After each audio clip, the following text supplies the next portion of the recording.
ត្រៀមខ្លួនឲ្យល្អបំផុតសម្រាប់ឆ្នាំថ្មី2026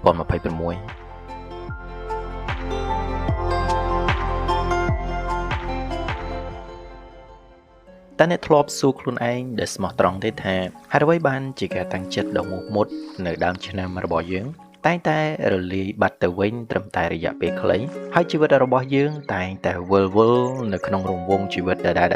ដែលពោរពេញទៅដោយការស្ដាយក្រោយនេះមិនមែនមកពីយើងខ្វះសមត្ថភាពនោះទេហើយវាក៏មិនមែនមកពីយើងសំណាងមិនល្អនោះដែរប៉ុន្តែវាជាកំហុសនៃការរៀបចំផ្លូវចិត្តដែលមនុស្សភាគច្រើនតែងតែមើលរំលងដោយសារតែពួកគេព្យាយាមយកផ្នត់គំនិតចាស់គំរិលនិងផ្លូវចិត្តដែលពោរពេញទៅដោយរបួសទៅដោះស្រាយបញ្ហាប្រឈមថ្មីការត្រៀមខ្លួនសម្រាប់ឆ្នាំថ្មីនេះមិនមែនគ្រាន់តែជាការទិញប្រតិទិនថ្មីឬការបួងសួងសុំសេចក្តីសុខនោះទេតែវាជាការធ្វើសង្គ្រាមផ្លូវចិត្តក្នុងការកម្ចាត់ភាពខ្ជិលច្រអូសនិងការបង្កើតវិន័យដែលថែបដែលអ្នកមិនធ្លាប់មានពីមុនមកប្រសិនបើអ្នកមិនហ៊ានវះកាត់ទម្លាប់អាក្រក់និងរៀបចំយុទ្ធសាស្ត្រគំនិតឲ្យបានមុតស្រួចតាំងពីឥឡូវនេះទេឆ្នាំថ្មីនៅខាងមុខនេះវានឹងคล้ายទៅជាត្រឹមតែជាការផ្លាស់ប្ដូរតួលេខនៅលើកាលវិភាគតែវាគ្មានផ្លាស់ប្ដូរអ្វីទៅក្នុងវាសនារបស់យើងឡើយដូច្នេះនៅក្នុងវីដេអូនេះយើងនឹងដកយកសម្រង់ចិត្តសាស្ត្រមួយចំនួនដែលត្រូវបានសម្រិតសម្រាំងឡើងយ៉ាងពិសេសដើម្បីទុកសម្រាប់ដាស់តឿនស្មារតីរបស់យើងឲ្យភ្ញាក់រលឹកនិងត្រៀមខ្លួនទទួលយកភាពអស្ចារ្យដែលសមនឹងទទួលបាននៅក្នុងឆ្នាំថ្មីនេះឥឡូវកុំឲ្យខាតពេលវេលាយូរតោះយើងទៅស្ដាប់ទាំងអស់គ្នា1មុននឹងចាប់យកឱកាសនៅក្នុងឆ្នាំថ្មីនេះយើងត្រូវរៀនបោសសម្អាតសម្រាមផ្លូវចិត្តរបស់យើងកាលពីឆ្នាំចាស់មុនសិនព្រោះយើងមិនអាចដាក់ទឹកស្អាតចូលទៅក្នុងកែវដែលមានទឹកកខ្វក់បានឡើយការចាប់ផ្ដើមឆ្នាំថ្មីដោយចិត្តដែលពោរពេញទៅដោយរឿងអវិជ្ជមានកាលពីអតីតកាលវានឹងធ្វើឲ្យយើងមិនមានលំហផ្លូវចិត្តសម្រាប់ទទួលយកកាដូថ្មីឡើយគោលការណ៍ចិត្តសាស្ត្រមនុស្សយើងត្រូវការបន្សាបអារម្មណ៍ជាមុនសិនដើម្បីឲ្យខួរក្បាលរបស់យើងស្រឡះល្អនិងត្រៀមខ្លួនសម្រាប់ការចាប់ផ្ដើមថ្មីនៅពេលដែលយើងបន្តអោបក្រសោបទុកកង្វល់ចាស់វាប្រៀបបានទៅនឹងការយកថ្មមកចងនឹងជើងរបស់ខ្លួនឯងដែលធ្វើឲ្យដំណើររបស់យើងទៅមុខមានភាពយឺតយ៉ាវនិងមានភាពនឿយហត់កាន់តែខ្លាំងដូច្នេះចូលយើងចំណាយពេលចុងឆ្នាំនេះដើម្បីសម្អាតផ្លូវចិត្តរបស់យើងឲ្យស្អាតដោយការរៀនលះបង់និងបំភ្លេចរឿងរ៉ាវមិនល្អចោលហើយនៅពេលដែលចិត្តរបស់យើងស្អាតហើយយើងនឹងមានថាមពលពេញលេញដើម្បីទទួលយកភាពជោគជ័យនៅក្នុងឆ្នាំ2026នេះ2ការត្រៀមខ្លួនឲ្យបានល្អបំផុតសម្រាប់ឆ្នាំថ្មីមិនមែនជាការសន្យាថានឹងឈប់ធ្វើខុសនោះទេប៉ុន្តែគឺជាការសន្យាថានឹងរៀនសូត្រពីកំហុសរួចបន្តដំណើរទៅមុខដោយមិនបន្ទោសខ្លួនឯងការសន្យាថានឹងមិនធ្វើខុសគឺជាសម្ពាធផ្លូវចិត្តដ៏ធ្ងន់ធ្ងរមួយដែលធ្វើឲ្យយើងខ្លាចរអាក្នុងការសាកល្បងអ្វីដែលថ្មីផ្ទុយទៅវិញការយកកំហុសមកធ្វើជាគ្រូបង្រៀនគឺជាវិធីសាស្ត្រនៃផ្នត់គំនិតរីកចម្រើនដែលជួយឲ្យយើងមានភាពក្លាហានជាងមុននៅពេលដែលយើងឈប់បន្ទោសខ្លួនឯងខួរក្បាលវានឹងបង្វែរថាមពលពីការសោកសៅមកជាការរកដំណោះស្រាយប្រកបដោយភាពច្នៃប្រឌិតវិញការទទួលស្គាល់កំហុសដោយចិត្តត្រជាក់គឺជាជំហានដំបូងនៃការកែប្រែខ្លួនឯងយ៉ាងពិតប្រាកដសម្រាប់ឆ្នាំថ្មីនេះគឺជាមូលហេតុដែលការរៀនសូត្រសំខាន់ជាងការសន្យាខ្យល់ដែលគ្មានមូលដ្ឋាន3កុំយកការបរាជ័យនៅក្នុងឆ្នាំចាស់ទៅធ្វើជាការកំណត់អត្តសញ្ញាណរបស់យើងនៅក្នុងឆ្នាំថ្មីអតីតកាលវាគ្រាន់តែជាមេរៀនមិនមែនជាការកាត់ទោសអស់មួយជីវិតនោះទេមនុស្សជាច្រើនតែងតែច្រឡំថាការធ្វើបរាជ័យគឺស្មើនឹងខ្លួនឯងជាមនុស្សបរាជ័យដែលនេះគឺជាការគិតដ៏គ្រោះថ្នាក់បំផុតនៅក្នុងវិទ្យាសាស្ត្រអាកប្បកិរិយាយើងក៏ត្រូវបែងចែកឲ្យដាច់រវាងព្រឹត្តិការណ៍និងអត្តសញ្ញាណផងដែរដើម្បីកុំឲ្យបាត់បង់ទំនុកចិត្តលើខ្លួនឯងអ្វីដែលបានកើតឡើងកាលពីឆ្នាំ2025គឺគ្រាន់តែជាទិន្នន័យសម្រាប់ឲ្យយើងវិភាគនិងកែលម្អផែនការសម្រាប់ឆ្នាំក្រោយតែប៉ុណ្ណោះយើងមានសិទ្ធិក្នុងការសរសេររឿងរ៉ាវថ្មីៗឲ្យខ្លួនឯងជានិច្ចដែលមិនចាំបាច់ជាប់ជំពាក់នឹងជំពូកចាស់ៗឡើយចូលចាំថាអតីតកាលគឺគ្រាន់តែជាកន្លែងសម្រាប់រៀនសូត្រមិនមែនជាកន្លែងសម្រាប់រស់នៅនោះទេ4ការអត់ទោសឲ្យខ្លួនឯងគឺជាកាដូដ៏មានតម្លៃបំផុតសម្រាប់ឆ្នាំថ្មីព្រោះវាជួយដោះលែងចិត្តរបស់យើងពីទម្ងន់នៃវិបដិសារីដើម្បីឲ្យយើងដើរទៅមុខបានលឿនជាងមុនវិបដិសារីឬការស្ដាយក្រោយគឺជាច្រវាក់ដែលទាញយើងឲ្យនៅត្រឹងមួយកន្លែងនិងបំផ្លាញក្តីសុខនៅក្នុងពេលបច្ចុប្បន្នរបស់យើងការអត់ទោសឲ្យខ្លួនឯងគឺមានន័យថាយើងទទួលស្គាល់ថាខ្លួនយើងគឺជាមនុស្សសាមញ្ញម្នាក់ដែលអាចមានកំហុសឆ្គងបាន នៅពេលដែលយើងដោះលែងខ្លួនឯងពីការស្ដីបន្ទោសយើងនឹងមានអារម្មណ៍ធូរស្រាលហើយនឹងមានកម្លាំងចិត្តឡើងវិញភ្លាមៗថាមពលដែលធ្លាប់តែប្រើសម្រាប់កើតទុក្ខនឹងត្រូវបានបង្វែរមកប្រើសម្រាប់កសាងអនាគតឡើងវិញនៅក្នុងឆ្នាំថ្មីនេះនឹងស្រស់បំព្រងលុះត្រាណាតែយើងអនុញ្ញាតឲ្យខ្លួនឯងមានសេរីភាពផ្លូវចិត្តជាមុនសិន 5. នៅក្នុងឆ្នាំថ្មីនឹងមិនមានអ្វីប្លែកទេប្រសិនបើយើងនៅតែយកវិធីគិតចាស់ៗទៅដោះស្រាយបញ្ហាថ្មីៗការផ្លាស់ប្ដូរឆ្នាំត្រូវបានចាប់ផ្ដើមពីការផ្លាស់ប្ដូរផ្នត់គំនិតជាមុនសិន Albert Einstein ធ្លាប់បានពោលថាការធ្វើរឿងដដែលៗតែរំពឹងលទ្ធផលថ្មីគឺជាអត្តន័យនៃភាពឆ្កួតលីលាដើម្បីទទួលបានលទ្ធផលថ្មីនៅក្នុងឆ្នាំ2026យើងត្រូវការអាប់ដេតកម្មវិធីខួរក្បាលរបស់យើងដោយរៀនជំនាញថ្មីៗនិងផ្លាស់ប្ដូរទស្សនវិស័យថ្មីៗបញ្ហាថ្មីៗដែលនឹងកើតមានឡើងទាមទារឲ្យមានយុទ្ធសាស្ត្រថ្មីៗនិងភាពបត់បែនតាមកលៈទេសៈប្រសិនបើចិត្តរបស់យើងមិនផ្លាស់ប្ដូរទេបើទោះបីជាទូរលេខនៃឆ្នាំផ្លាស់ប្ដូរក៏ដោយក៏ជីវិតរបស់យើងនៅតែដដែលដែរដូច្នេះការវិនិយោគទៅលើការផ្លាស់ប្ដូរផ្នត់គំនិតគឺជាការវិនិយោគដែលផ្ដល់ផលចំណេញខ្ពស់បំផុត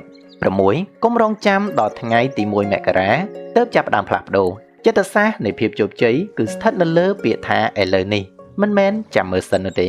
ការកំណត់ថ្ងៃជាក់លាក់ដើម្បីចាប់ផ្ដើមជួនកាលវាគ្រាន់តែជាលេសនៃភាពខ្ជិលច្រអូសឬការពន្យាពេលរបស់ខួរក្បាលតែប៉ុណ្ណោះ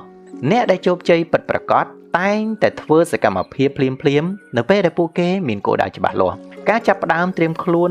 តាំងពីចុងឆ្នាំ2025វានឹងធ្វើឲ្យយើងមានប្រៀបនិងមានសន្ទុះមុនអ្នកដទៃនៅពេលដែលឆ្នាំថ្មីបានចូលមកដល់ថាមពលនៃពាក្យថាឥឡូវនេះវាជួយបំបែកនូវភាពភ័យខ្លាចនិងបង្កើតនូវសន្ទុះនៃសកម្មភាពភ្លាមៗពេលវេលាដ៏ល្អបំផុតក្នុងការដាំដើមឈើគឺកាលពីម្សិលមិញប៉ុន្តែពេលវេលាដ៏ល្អបំផុតបន្ទាប់វាគឺថ្ងៃនេះ 7. ភាពជោគជ័យនៅក្នុងឆ្នាំថ្មីមិនកើតចេញពីការខិតខំប្រឹងប្រែងខ្លាំងតែមួយឆាវនោះទេតែវាកើតចេញពីភាពទៀងទាត់នៃទម្លាប់តូចៗដែលយើងធ្វើជាប្រចាំថ្ងៃខួរក្បាលរបស់មនុស្សត្រូវបានរចនាឡើងដើម្បីបង្កើតទម្លាប់ព្រោះវាជួយសន្សំសំចៃថាមពលក្នុងការសម្រេចចិត្តនៅរឿងដដែលៗការធ្វើរឿងតូចៗឲ្យបានទៀងទាត់វានឹងបង្កើតបានជាឥទ្ធិពលដ៏អស្ចារ្យមួយដែលផ្ដល់លទ្ធផលមហាសាលនៅចុងឆ្នាំ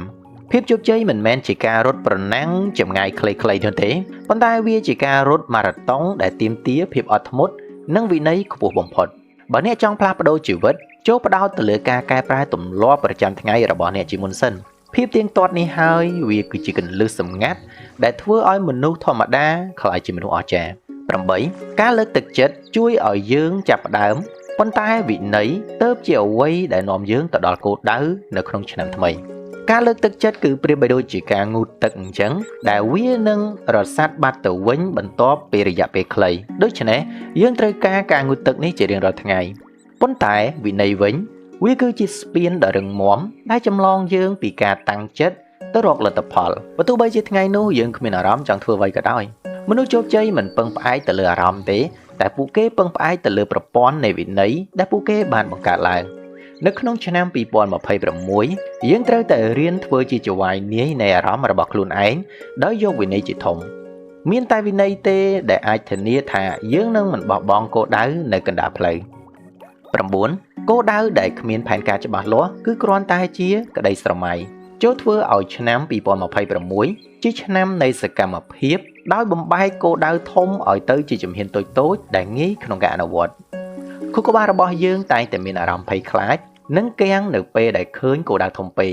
ឬស្មុគស្មាញខ្លាំងពេកការបំបែកគោលដៅធំទៅជាគោលដៅតូចៗជួយឲ្យខួរក្បាលរបស់យើងមើលឃើញថាវាជាកិច្ចការដែលអាចធ្វើទៅបាននិងមិនគួរឲ្យខ្លាចវិធីសាស្ត្រនេះជួយយើងឲ្យទទួលបានអារម្មណ៍ជោគជ័យតូចៗដែលជាកម្លាំងចិត្តជំរុញឲ្យយើងបន្តទៅមុខទៀតផែនការដែលច្បាស់លាស់ប្រៀបបានទៅនឹងផែនទីដែលបង្ហាញផ្លូវយ៉ាងច្បាស់មិនឲ្យយើងវង្វេងនៅក្នុងឆ្នាំថ្មីនោះទេ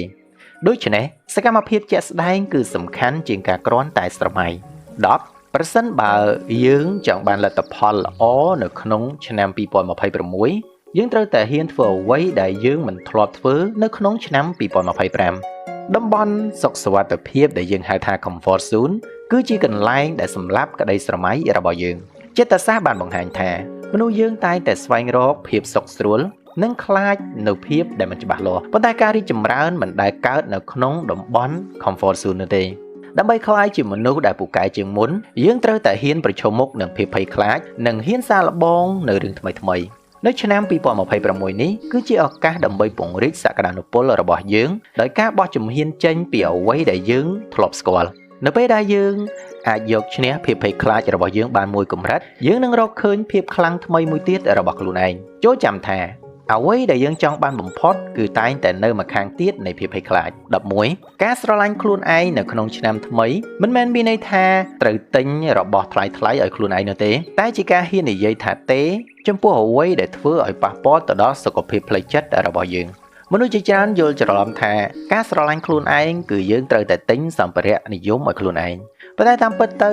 វាគឺជាការកំណត់ព្រំដែនដើម្បីការពារតម្លៃរបស់ខ្លួនឯងទេការចេះបដិសេធចំពោះសំណើដែលមិនចាំបាច់ឬទំនាក់ទំនងដែលមានបញ្ហាគឺជាការរក្សាធម៌ពលផ្លូវចិត្តរបស់យើងដ៏សំខាន់នៅពេលដែលយើងគោរពតម្រូវការរបស់ខ្លួនឯងអ្នកដទៃក៏នឹងចាប់ផ្ដើមគោរពយើងដូចគ្នានៅក្នុងឆ្នាំថ្មីនេះសុខភាពផ្លូវចិត្តល្អគឺមានតម្លៃជាងរបស់ថ្លៃរាប់រយដងការនិយាយថាទេចំពោះអ្នកដទៃជួនកាលគឺជាការនិយាយថាបាទឬក៏ចាស់ចំពោះខ្លួនឯង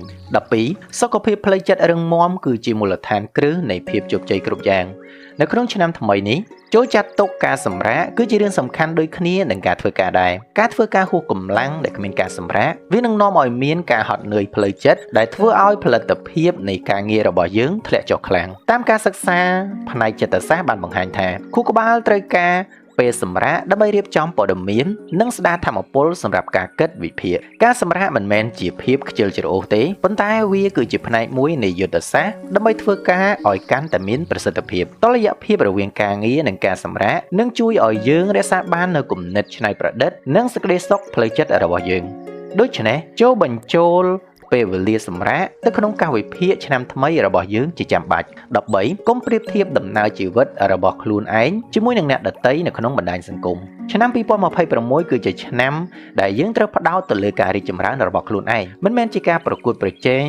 ជាមួយអ្នកខាងក្រៅនោះទេបណ្ដាញសង្គមតែងតែបង្ហាញតែជ្រុងល្អបំផុតរបស់មនុស្សដែលធ្វើឲ្យយើងមានអារម្មណ៍ថាខ្លួនឯងមិនទាន់ល្អគ្រប់គ្រាន់ពេលដែលយើងយកទៅប្រៀបធៀបការប្រៀបធៀបខ្លួនឯងជាមួយនឹងអ្នកដទៃគឺជាចោលលួចសេចក្តីសុខនិងធ្វើឲ្យយើងបាត់បង់ការផ្ដោតអារម្មណ៍ទៅលើគោលដៅរបស់ខ្លួនឯងនៅក្នុងឆ្នាំ2026នេះយើងគួរតែបដូរពីការប្រៀបធៀបមកជាការបំផុសគំនិតឬការប្រកួតប្រជែងជាមួយខ្លួនឯងកាលពីម្សិលមិញវិញផ្លូវជីវិតរបស់មនុស្សម្នាក់ៗមានពេលវេលានិងលក្ខខណ្ឌខុសៗគ្នាដូច្នេះការប្រៀបធៀបគឺជារឿងដែលគ្មានន័យជ័យជំនះពិតប្រាកដគឺជាការដែលយើងល្អជាងខ្លួនឯងកាលពីឆ្នាំមុន14ចូលរៀនគ្រប់គ្រងប្រតិកម្មរបស់យើងព្រោះឆ្នាំថ្មីយើងមិនអាចគ្រប់គ្រងស្ថានភាពបានទាំងអស់នោះទេប៉ុន្តែយើងអាចគ្រប់គ្រងផ្លូវចិត្តរបស់យើងចំពោះស្ថានភាពនោះបានសេរីភាពពិតប្រាកដរបស់មនុស្សស្ថិតនៅចន្លោះរវាងការរំញោចនិងការឆ្លើយតបដែលយើងអាចជ្រើសរើសបាននៅពេលដែលយើងរៀនគ្រប់គ្រងអារម្មណ៍ស្ថានភាពនៅខាងក្រៅមិនអាចកំណត់សេចក្តីសុខឬក៏ទុក្ខរបស់យើងបានឡើយមនុស្សដែលមានភាពឆ្លៀសវៃខាងអារម្មណ៍ដែលយើងហៅថា EQ ខ្ពស់នោះគឺតែងតែមានភាពស្ងប់ស្ងាត់និងអាចដោះស្រាយបញ្ហាបានល្អជាងអ្នកដែលឆេវឆាវនៅឆ្នាំ2026នឹងក្លាយជាឆ្នាំដែលមានសន្តិភាពផ្លូវចិត្តបំផុតបើយើងចេះបង្កើតសន្តិភាពនេះពីខាងក្នុងចិត្តរបស់យើងអំណាចនៃការគ្រប់គ្រងខ្លួនឯងគឺជាអាវុធដ៏ខ្លាំងក្លាបំផុតក្នុងការយកឈ្នះឧបសគ្គ15ការដឹងគុណគឺជាថ្នាំទិព្វព្យាបាលផ្លូវចិត្តការចាប់ផ្ដើមឆ្នាំ2026ដោយការដឹងគុណចំពោះអ្វីដែលយើងមានវានឹងទាក់ទាញរឿងរ៉ាវល្អៗមកបន្ថែមទៀតការដឹងគុណជួយផ្លាស់ប្ដូរការផ្ដោតអារម្មណ៍របស់យើងពីអ្វីដែលយើងខ្វះខាតទៅជាអ្វីដែលយើងកំពុងតែមានដែលវានឹងបង្កើតឲ្យមានអារម្មណ៍ពេញលេញនិងពេញចិត្តចំពោះខ្លួនឯងបើយើងនិយាយតាមច្បាប់ស្រូបទាញវិញនៅពេលដែលយើងមានអារម្មណ៍វិជ្ជមាននិងសប្បាយចិត្តយើងនឹងមើលឃើញឱកាសល្អៗជាច្រើនទៀតការអនុវត្តសរសេររឿងដែលដឹងគុណរាល់ថ្ងៃជួយកាត់បន្ថយភាពតានតឹងនិងបង្កើតសុភមង្គលទៅក្នុងជីវិតយ៉ាងមានប្រសិទ្ធភាពវាជាការបង្វឹកផ្លូវចិត្តឲ្យចេះមើលឃើញភាពល្អនៅគ្រប់កាលៈទេសៈបើទោះបីជាស្ថិតនៅក្នុងស្ថានភាពលំបាកក៏ដោយចិត្តដែលមានការដឹងគុណគឺជាចិត្តដែលត្រៀមខ្លួនទទួលយកភាពសបោសប្បាយ16ចក្ខុវិស័យសម្រាប់ឆ្នាំ2026ត្រូវតែច្បាស់លាស់បើអ្នកមិនដឹងថាអ្នកចង់ទៅទីណាទេអ្នកនឹងទៅដល់កន្លែងដែលអ្នកមិនចង់ទៅជាក់ជាមិនខានប្រសិនបើអ្នកបើកបរដោយគ្មានទិសដៅអ្នកនឹងខ្ជះខ្ជាយសាំង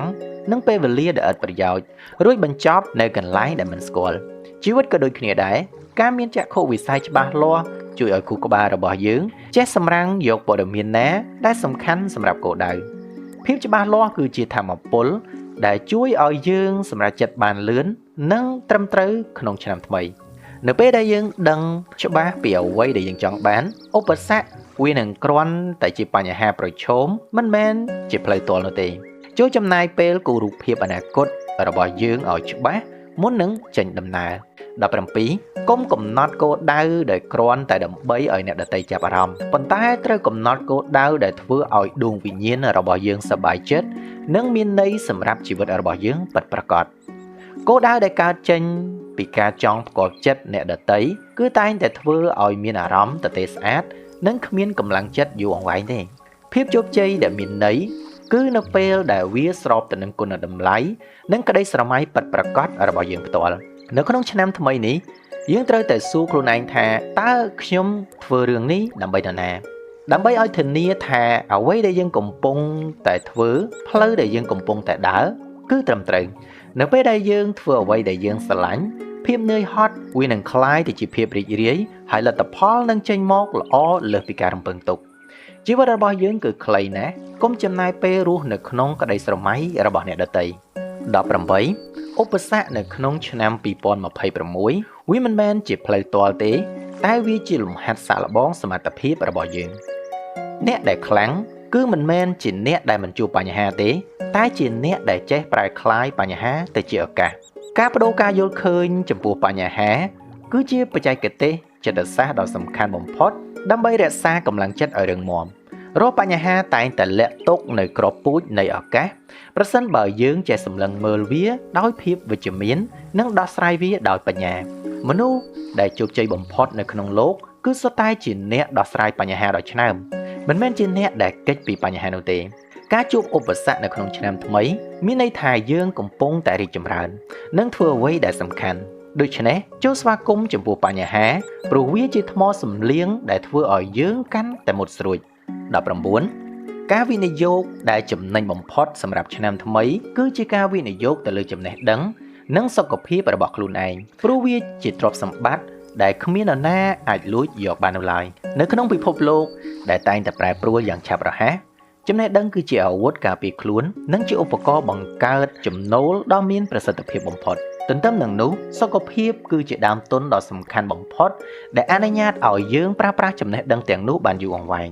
ការចំណាយលុយទៅលើការរៀនសូត្រនិងចំណាយលុយទៅលើការហាត់ប្រាណមិនមែនជាការចាយវាយទេតែវាជាការសន្សំសម្រាប់អនាគតនៅពេលដែលយើងមានសមត្ថភាពនិងមានសុខភាពល្អ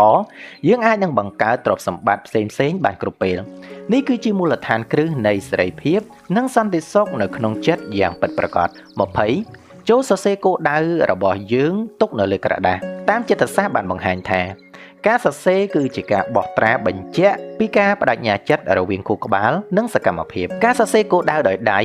វានឹងជួយដាស់ប្រព័ន្ធ Reticular Activating System ដែលយើងហៅកាត់ថា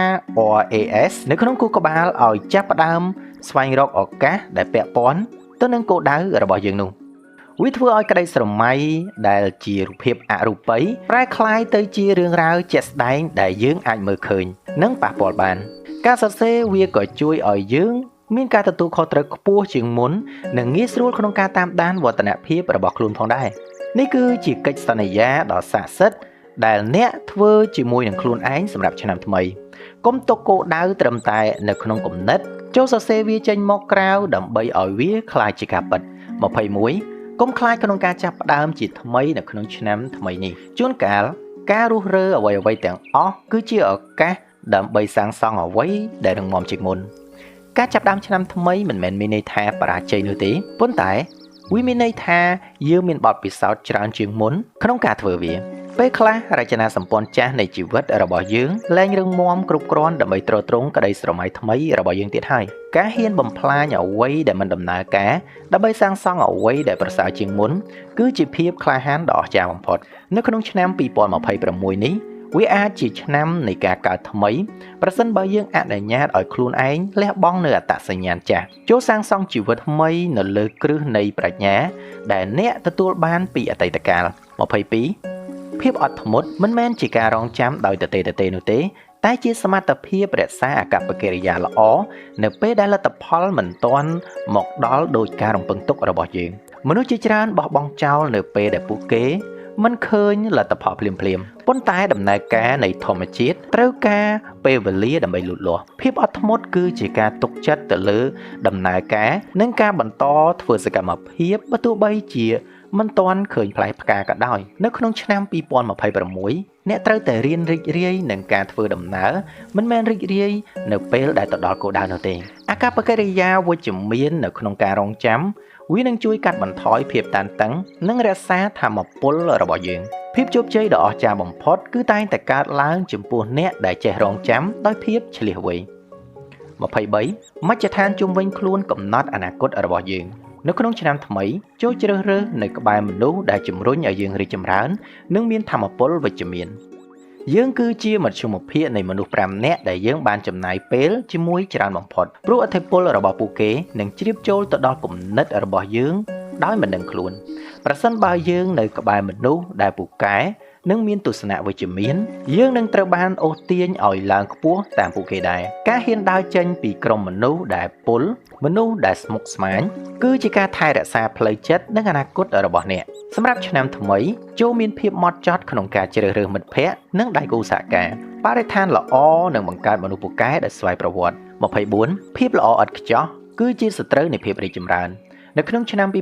2026ចូលផ្ដោតទៅលើភាពប្រសើរជាងមុនជាងការចង់បានអ្វីដែលល្អឥតខ្ចោះកុំរងចាំឲ្យអ្វីល្អឥតខ្ចោះទើបចាប់ផ្ដើមវានឹងធ្វើឲ្យយើងមិនបានចាប់ផ្ដើមសោះឡើយឬវានឹងធ្វើឲ្យយើងមានភាពយឺតយ៉ាវយ៉ាងខ្លាំងនៅក្នុងពិភពលោកពិតគ្មានអ្វីដែលល្អឥតខ្ចោះនោះទេមានតែការរៀនសូត្រនិងការកែលម្អជាបន្តប៉ុណ្ណោះការផ្ដោតទៅលើវឌ្ឍនភាពជួយឲ្យយើងមានកម្លាំងចិត្តនិងហ៊ានបញ្ចេញស្នាដៃបើទោះបីជាមិនទាន់ល្អបំផុតក៏ដោយចូលអនុញ្ញាតឲ្យខ្លួនឯងធ្វើខុសខ្លះចុះដើម្បីឲ្យមានឱកាសរៀនសូត្រនិងរីកចម្រើននៅក្នុងឆ្នាំថ្មីភាពល្អឥតខ្ចោះគឺជាការបំភាន់តែការរីកចម្រើនវាគឺជាការពិត25ជឿជាក់ទៅលើដំណើរការនៃជីវិតអ្វីដែលកើតឡើងនៅក្នុងឆ្នាំ2026គឺសុទ្ធតែមានហេតុផលដើម្បីបង្រៀនយើងឲ្យក្លាយជាមនុស្សដ៏រឹងមាំជាងមុនការមានជំនឿថាអ្វីនឹងកើតឡើងដើម្បីជួយយើងវាគឺជាផ្នត់គំនិតដែលជួយឲ្យយើងមានសន្តិភាពនៅក្នុងចិត្តទោះបីជាជួបរឿងមិនល្អក៏យើងអាចស្វែងរកមេរៀននិងអត្ថន័យពីវាបានជានិច្ចការទុកចិត្តលើលំហូរនៃជីវិតវានឹងជួយកាត់បន្ថយការព្រួយបារម្ភនិងកាត់បន្ថយការប្រឆាំងជាមួយនឹងការពិតដែលនាំឲ្យកើតទុក្ខផងដែរឆ្នាំថ្មីនឹងនាំមកនូវបទពិសោធន៍ចម្រុះហើយរាល់បទពិសោធន៍សុទ្ធតែជាជីដ៏ល្អសម្រាប់លូតលាស់នៃដួងព្រលឹងវិញ្ញាណរបស់យើងចូលទទួលយកគ្រប់យ៉ាងដោយបើកចិត្តឲ្យទូលាយនិងការដឹងគុណ26នៅក្នុងឆ្នាំថ្មីគឺជាសៀវភៅទទេចំនួន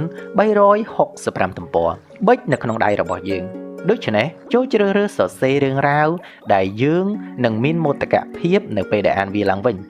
ពាក្យប្រៀបធៀបនេះវាបានរំលឹកយើងថាយើងគឺជាអ្នកនិពន្ធនៃជោគវាសនារបស់ខ្លួនឯងមិនមែនជាជនរងគ្រោះនៃកលៈទេសៈនោះទេថ្ងៃនីមួយៗគឺជាឱកាសថ្មីដើម្បីធ្វើរឿងល្អបង្កើតស្នាដៃនិងផ្ដល់ក្តីស្រឡាញ់ដល់មនុស្សជុំវិញខ្លួនយើងមានសិទ្ធិជ្រើសរើសអាកប្បកិរិយានិងសកម្មភាពសម្រាប់បំពេញនៅក្នុងទំព័រនីមួយៗនៃឆ្នាំថ្មីចូលរស់នៅដោយមានស្មារតីភ្ញាក់រលឹកដើម្បីឲ្យប្រកាសថា